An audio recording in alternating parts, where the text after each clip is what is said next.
You're listening to the Apple Insider Podcast. Welcome to the Apple Insider Podcast. I'm Victor Marks, and joining me is the one, the only one of God's own creatures, William Gallagher. Always a hesitation before the little kicker at the end. I think, which way is this going to go? Hello, the one, the only, the all of that, Victor. Right, what's happening? What's going on? What do you know?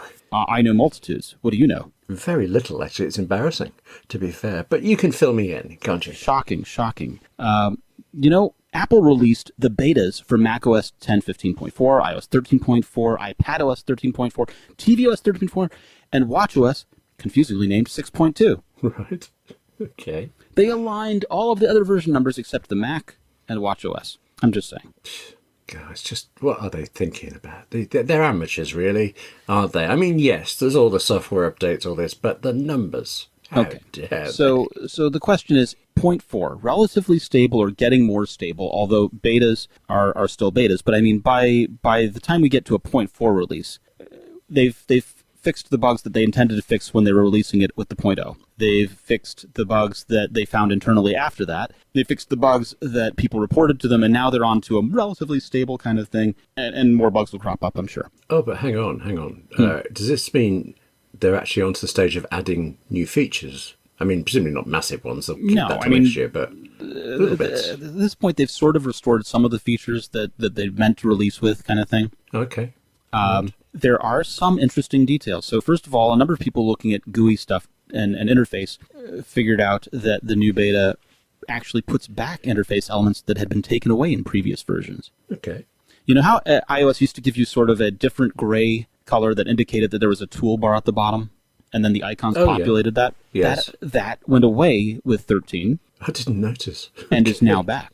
Okay, I wonder if I'll notice now. All right. Probably not, but it's there as sort of a little affordance to indicate to you that this is separate from the content that you're actually scrolling. Okay, interesting. Who knows why? I know, not a big deal. Well, what is a big deal is that full keyboard access in iOS seems to be popping up. It's not implemented entirely, but if you look in settings in iOS 13.4, full keyboard access is hiding there under accessibility keyboards, full keyboard access. Okay, I am a keyboard junkie. What have they given me in keyboards? What am I missing? They've given you hope, William. Okay. Right. Oh. Okay. Oh, I'm actually the actual settings pane is missing, but when you search for it, it's showing up, and so it's interesting because there'd be a focus ring that would tell you where your keyboard has focused if you were tabbing through elements or something like that. So this is interesting. And the other thing that we're seeing among all of these releases is sort of this unification of partly this is due to Catalyst, right? Unification of iOS apps and Mac apps and things like this. Home in macOS 10.15.4 gets rid of the spinning date picker. Okay, I didn't know that. I'm trying to remember the last time I used it in the home Right, app. so there's a redesign. They're still working on what a compact picker looks like, but the idea is that spinning wheels thing that we've had since iPhone OS 1 makes sense on a touchscreen, but doesn't necessarily make sense on a Mac. And so how do these things come together so that we can use them across all of the platforms? This kind of unification is really interesting. They could have done this years ago. They could have unified these platforms years ago. But that they're doing it now with all of this attention and intention says they know what the goal is. They know exactly where they're going with all of this. Can you tell what that goal is? No, but I think that it has a big impact for what a Mac is in the future and what an iPad is in the future. Okay, interesting. There are lots of little questions, right? There are lots of little questions along the way that we have to answer, and they come about in the announcement that we got yesterday of the ability to sell iOS and Mac apps under the same purchase. Oh, yes, I saw that. I'm assuming that's they have to be Catalyst apps. Then is that right? Even so, it has weird thing. Developers, especially small indie developers, will do a thing where they'll TikTok, they'll flip flop, and so one release it's the iOS release, and the next release it's the Mac release. But if you're selling them both at the same time, that becomes really interesting, and it also has weird, interesting effects for what upgrade cycles look like. I think. Aren't we done with upgrade cycles? We just subscribe to everything now, and all of that's over. The excitement of waiting for the new release, that's gone. You say that, but Fantastical 3...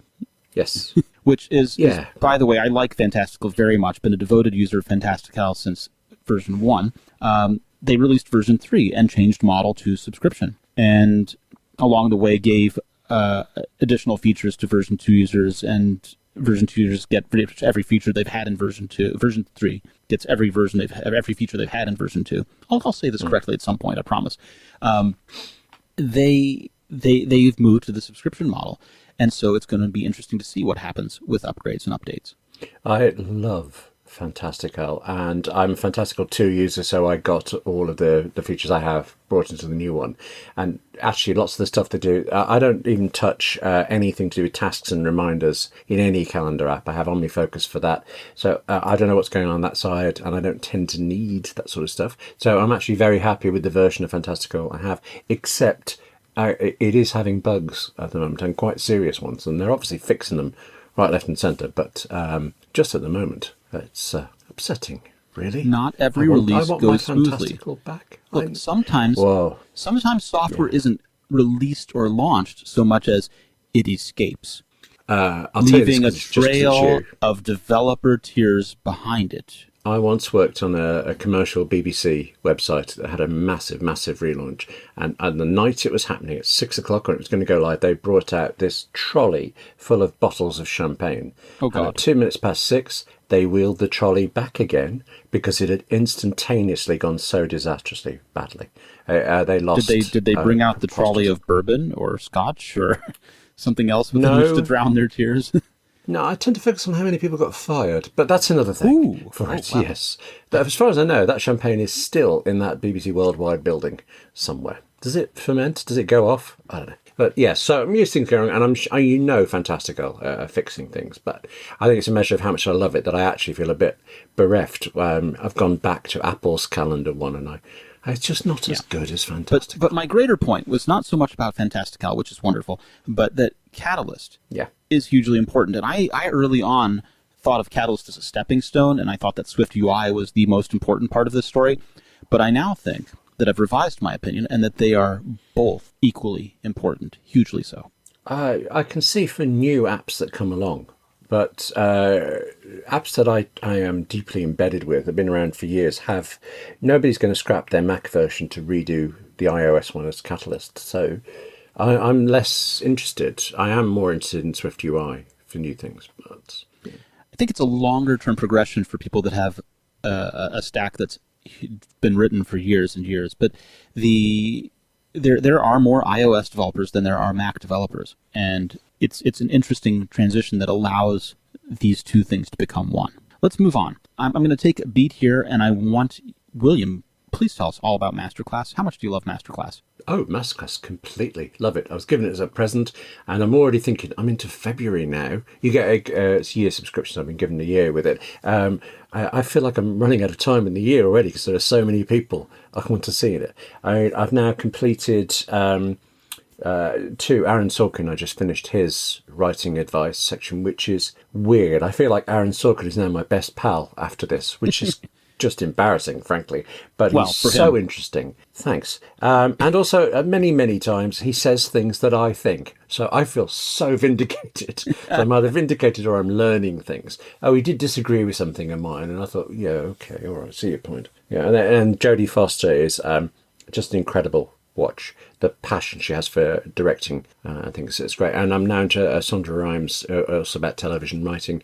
But then actually, I can see me exhausting all the film and TV and the writing stuff. But then there's stuff about cooking and things. And I find myself being tempted into all these areas that I've never even considered for it. It's and so well produced. I mean, they have over 60 different instructors. Yeah, and so you could learn something from any one of them. There's something for everyone there. Yeah, Neil Gaiman is one of them. It's not like these are just your average corner shop experts. These are people absolute top of the field. Absolutely. And they're all doing this. It's great. And you get hours and hours. The Aaron Sorkin one's about 3 hours. I think Jodie Foster was around that, so it's probably about that for everybody. It's really detailed, very specific, and just great. What were you most excited about learning? Oh, well, I'm surprised to say it because I'm a writer, but it was Jodie Foster and directing. I am going to direct a short film later this year, but mostly because she's kind of persuaded me into it through this. I've heard her interviewed before, so I picked her out. She was the first one on the list. I thought I recognised her. I'll just try one. And the next thing you know, I'm 3.5 hours into her stuff with it. So that was a surprise and the delight, actually, that somebody you think is really good can be so interesting in such a protracted, intense kind of way. Actually, just great. I might watch it again for the fun of it. Fantastic. I highly recommend you check it out. Get unlimited access to every masterclass. And as an Apple Insider podcast listener, you get 15% off the annual All Access Pass. Go to masterclass.com/AppleInsider. That's masterclass.com/AppleInsider for 15% off Masterclass. All right. In the U.S., we have a medical system that is a little different than your NHS over there, William. Mm-hmm. You pay for everything at the point of use kind of thing. More or less. Okay. Someday you must tell me the rest of the differences, because it does look like our NHS is going to be sold to various American companies, but that's... I can school you in exactly how your billing will happen next. Oh, God.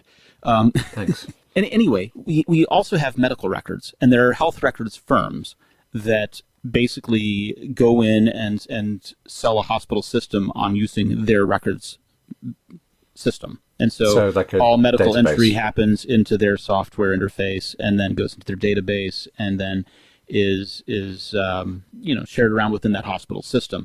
But even if another hospital system is using the same provider, they have a difficult time sharing records between the two. So one of the firms is called Epic Systems. And Epic Systems will sell into one hospital system. And if you get seen in another hospital system that's also using Epic, they won't be able to share the records between the two, which as a patient can have some disadvantages and also has a knock-on effect for how the doctors are able to treat effectively. There's a government policy proposal that would allow patients easy access to their own medical data. And this initiative has been supported by Apple and other tech industry players. Epic is opposing it. Have they managed to conjure up any better idea, any better argument than it would lose us money? I'll tell you their argument in a moment, but for some listeners, like if you're in the Nordics, for example, this will sound bizarre to you because you probably have access to all of your own medical records automatically, right? It's just a thing. You've always had access. They're your records. You've got them. In the United States, we don't. And in fact, if a doctor or a nurse or someone else enters something in your record in error, it can be immensely difficult to get it removed. Okay. It's hugely impossible to correct those kinds of things because they're the experts and they're the authorities. And when you tell them, nope, that's not right, they look at you and go, yeah, you're just making that up. Someone with authority put that in there. The record's correct, you're not. CNBC obtained a letter to the Department of Health and Human Services Secretary Alex Azar, and it warned that this initiative to push through rules on data interoperability would be overly burdensome on America's health system and will endanger patient privacy. Okay. Health and Human Services proposed this plan to modify rules to allow patients to more easily obtain and share their personal data. The CEO of Epic, Judy Faulkner, urged hospitals to speak out against the new rules, and 60 major hospitals have signed on in support of Epic's effort. Now, Apple, Google, and Microsoft are among the patient advocates and caregivers that came out in favor of these HHS rules. Well, I'm having a hard time being on Epic's side on this. Is that just me with my NHS perspective? It's not just you. So along with the hospitals that are supporting Epic's letter, a few organizations sent similar pleas to HHS on their own accord, but not all Epic customers are in alignment on this.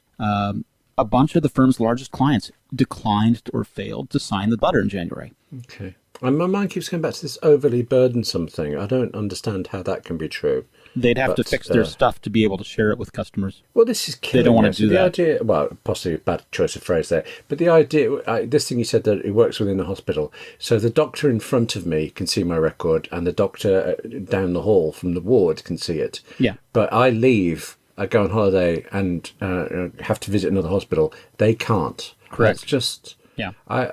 So, woohoo, the whole hospital can see my records. That seems pointless. Yeah. To me, but there are a number of weird things like this. I once had X-rays that I'd taken at one practice and went to a hospital to see another doctor there, and so I'd come from outside the hospital with an X-ray and brought it in, and they were willing to scan my X-ray into their system so that they could have it available in the records there, but then they didn't want to give it back to me because it was now a part of their record there and was their property. They thought. Okay, all right. None of these things are set up for patient portability. They're set up for lock-in. Yeah, and you understand the business model, but business models are being disrupted again, so that's good. What can I tell you? Speaking of business models being disrupted, oh no, tell me and then I'll tell you. Ooh. You said something. Was it? You said 60 hospitals, something like that. Yeah. I don't know how many hospitals there are actually, or how many work with Epic. So you have to be careful because there are. We classically, when you say hospital, you think of the one building, right? Mm-hmm. But there are hospital systems where the name of the hospital actually comprises many, many campuses. Okay. So it's a hospital system, right? I have just around me normal providers are there's WakeMed, there's UNC, University of North Carolina Hospital System, and Duke Medical Systems, Duke Hospitals. And Duke Hospitals doesn't just have a hospital at Duke in Durham, North Carolina. They have hospitals in Raleigh. They have hospitals all over. WakeMed has campuses all over. UNC similarly does. So one signatory might actually be a really substantial... Very. Okay, right. I think you were going to move on, and my increasingly dizzy head would be happy with that. Where were you going to go to next? Well, you were talking about business disruption. Apple Watch outsold all of the Swiss watch industry by volume in 2019. Okay. What this makes me think of? I can't even say it. The quote that was allegedly attributed to Johnny Ive? I can't say it. It's and I can't remember the authority for it. It was someone at the New York Times. So there's this apocryphal kind of thing, right? You have this idea that there's a quote, but you can't pin down exactly where it went. I can tell you it was 2014, and I'm pretty sure it was the New York Times that relayed it, but it wasn't Johnny Ive on the record. So. But it was about business disruption, let's say. Yes. That an older business might be in trouble, perhaps. He felt the whole Swiss watch industry might have a bit of a hiccup because of the Apple Watch. Yeah. Well, and it's taken 5 years. 6 years. Well, they announced early on that they were doing this kind of thing too. But the estimate says the Apple Watch shipped about 30.7 million units, which grew 36% from 22.5 million in 2018. That comes from Strategy Analytics. Their analyst, Steven Waltzner, says it. They think that the entire Swiss watch industry shipped about 21.1 million units in 2019, and they fell 13% from 24.2 million in 2018. You're the watch guy, though, aren't you? Do you think the Swiss industry is moving towards just, say, the luxury end of this market? I think there are some changes in the Swiss watch industry. So, first of all, there is definitely a push towards luxury market and increasing prices. There's also an artificial supply constraint where they're still trying to maintain a hold on authorized dealerships. And if you go into an authorized dealer and attempt to buy a watch, the watch you want may not be available to you, and they'll tell you they don't have any. But if you happen to say, I'd like to buy two, please, one for my wife, then magically the safe opens and the watch is revealed. Okay, this is you're kidding. Yeah. I wish. What? Yeah. Okay. And for some reason, they're going out of business. I'm struggling to work this one. I would not say that they're going out of business, but there's definitely some shakeup. Right. The other thing that's happening is so that works for retail stores.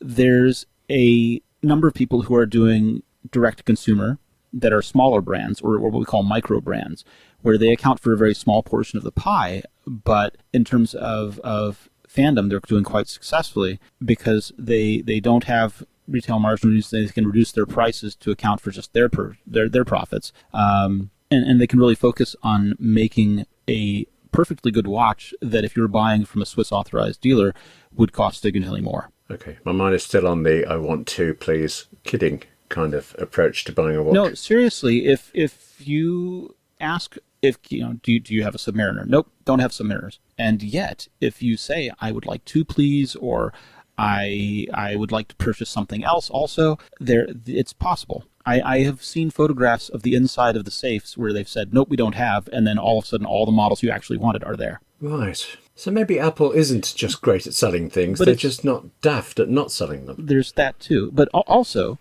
other brands that historically were the affordable or entry brands have inflated prices, and it just makes it that much harder to be that entry-level customer. Mind you, Apple Watch is not exactly cheap, is it? So No, it is not. Okay. But I love my Apple Watch. But it's also not as expensive as a Swiss watch either. I mean, well, it can be, but if you're talking about buying the entry-level model, you're talking about, what, $400? Yeah. $300, $400? To what would an entry-level Swiss luxury watch be? In an authorized dealer's shop, pushing about $1,500 these days. Wow. What about an unauthorized knockoff? Well, I mean, if you wanted something that had the same Swiss movement from a micro brand, you could do it closer to 500. Right. Okay, basically, you're not talking me out of my Apple Watch. I wasn't intending to. No. I think they're different customers. They really are different customers. There's the Apple Watch is a modern technology product. The Swiss watch is a technology that was pretty much refined in the early 20th century. And you have to have an affinity for gears and springs and moving things and craftsmanship that isn't really cherished in a robot doing pick and place of chips on a PCB. I can appreciate the crafts, I was going to say manship, but it's for men and women. I can appreciate the work, the artistry, but actually not that much. There you go. Different customers. Now, I need to keep us moving on here. The FBI has not yet accessed the data that's on the Pensacola shooter's iPhone. Okay. So at a House Judiciary Committee meeting on Wednesday, FBI Director Chris Wray confirmed the lack of success in gaining access to any of the data held on the reconstructed iPhone. I failed to be surprised by this, but shouldn't I be? Did you think Apple would cave and create some system? No, I mean, I did not think that Apple would cave, at least not so quickly. So that still is within my expectations. But I would have thought that they would have gone outside to Celebrite or whoever else and gained access that way. Okay, does that say to you that they hadn't got around to it yet, or that Celebrite stuff isn't as good as Celebrite says? I am expecting that they just haven't gone around to it. Okay. They are... this is the third time round at this game of trying to push Apple into being compelled to break encryption. And the last time, it all went away when they got around it by going out to Celebrite. Here, I expect that they're probably delaying doing that so that they can continue making an issue of it. Oh, okay. Yes, that makes sense. It's a dangerous game that they're playing both for consumers, but and also for what it means to design a product the way you wish without compulsion from government. But also, it's a dangerous game in that right now, Apple and other technology companies comply with requests and provide information and work with law enforcement through a process regularly. And it's what happens when you create a rift there? What happens when you harm that existing relationship? I'm going to say not good things. Okay, that's my analysis. Yeah. Well, the short version is that there's no such thing as a backdoor just for good guys, because any backdoor that exists can be exploited by bad guys. And bad guys and good guys are a matter of perspective depending on who's speaking. So, the FBI think of themselves as the good guys, but the backdoor could be exploited by Russia, China, North Korea, any number of actors that you may not necessarily associate with good guys or bad guys or however you think of this framework. And so once you make something available, all countries are going to want it. Oh, unquestionably, and they're all going to get it, whether or not they're officially allowed it or not, they will have it. Pretty much. You said that term actors. It feels like recently I keep hearing descriptions of bad actors. And, it used to be in drama, but now it's about espionage and things like this. Well, I mean... I like the term. People who do actions are actors, yes? Mm-hmm. And they're bad as in the sense of what they're acting and not how well they do it or not, yes. Correct. Okay. But I'm just curious how once you've heard a term once, it's the Baader-Meinhof syndrome, isn't it? Once you've heard a term, once you hear it a lot. And I just seem to have recently been hearing it a lot. Oh, so, fine. New term to me. Speaking of hacking, WhatsApp, the client application, has a critical security issue that could allow a hacker to read files stored on a user's device if the app isn't updated to the very latest patch. So this comes from research about a flaw found in 2017 where an attacker could change the text of a person's reply within WhatsApp. Wow. And there are a number of other security issues that have been found. And this is for the desktop version of WhatsApp for macOS and Windows, which has to be paired to a mobile version in order to work. And basically their content security policy opens the door to abuse. It's a cross-site scripting problem, but it has remote code execution attacks. It's got a lot of issues. Okay, I'm just thinking, have you ever had a hack? I think WhatsApp is an ugly app. Has a hacker ever got in and just made something look nicer? Well, I mean, you can do things like change the wallpaper background. Okay, it's not thriller-minute stuff, but okay. No. Yeah. I mean, if you want to have someone to talk to, you're going to have to talk to Nick Clegg. the former British politician. Okay. Yeah. He insists, well, he's the Facebook head of global affairs. Lucky you. I had forgotten that. And he insists that the app is secure. He was talking with the BBC, and he insisted that encrypted messages could not be hacked into, and that it couldn't have been any change to the message in transit. Yeah, well, first of all, end-to-end encryption doesn't matter if the message itself is hazardous to open. Okay. So, there we go. Tell you a little bit about Zapier. Zapier is probably something you may not have heard of, but let me explain. Growing a business is difficult. It's really hard, especially when you're spending hours a day moving data from emails to spreadsheets to your CRM, and just you use all these different tools to manage different pieces of the business, and you have to move it around manually. But that can happen without you lifting a finger, because Zapier can help. Zapier is the easiest way to automate your work. It connects all your business software and handles the work for you, so you can focus on the things that matter most. So you don't have to waste time on tasks that you know could be automated, because Zapier is built to do just that. And using our special link, zapier.com/AppleInsider, you can connect the apps you use most and let Zapier take it from there. So Zapier lets you instantly engage with leads, send them to your CRM or spreadsheet, and then notify your team so they can act on those opportunities. And that's just scratching the surface. There's more than 1,500 business applications, so you can combine them and automate them. The possibilities are endless. And it's easy to build the exact solution you need in minutes without writing code or asking developer help. Join more than 4.5 million people who are saving an average of 40 hours per month by using Zapier. And right now through the end of the month, try Zapier for free by going to our special link, zapier.com/AppleInsider. That's zapier.com/AppleInsider for a 14-day trial. Zapier.com/AppleInsider. Actually, I've got to try that myself. I used Zapier for a client a couple of years ago, and it was really useful. I kept meaning to use it in my stuff. Now's the time. Okay.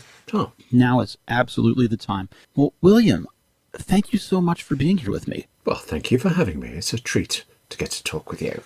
Hi. It really is a delight. I enjoy this. Best part of my week right here. Excellent. Oh, that's very nice of you to say. Thank you. Yeah. I would say the same, but Angela's probably listening and she might look at me oddly. So, but between you and me, I agree. Where can people find you on the internet? Well, not only can you find me on Twitter as W. Gallagher, but some people have. Can I just take this chance to say thank you to Michael Smith? He tweeted after last week's episode where I mentioned my new video YouTube series, 58 Keys. He wanted me to point out that I should say there's no space between 58 and keys. So it's 58, the digits, and then keys, because he had to really struggle to find me. And he put the effort in. He got me in the end. So thank you, Michael, for that and for letting me know. I'm W. Gallagher at Twitter and William at AppleInsider.com. Excellent. I'm VMarks on Twitter, and you can find me here on Apple Insider and also sometimes at wristwatchreview.com. This has been the Apple Insider Podcast, and I am so glad you're here with us. We'll see you back next week.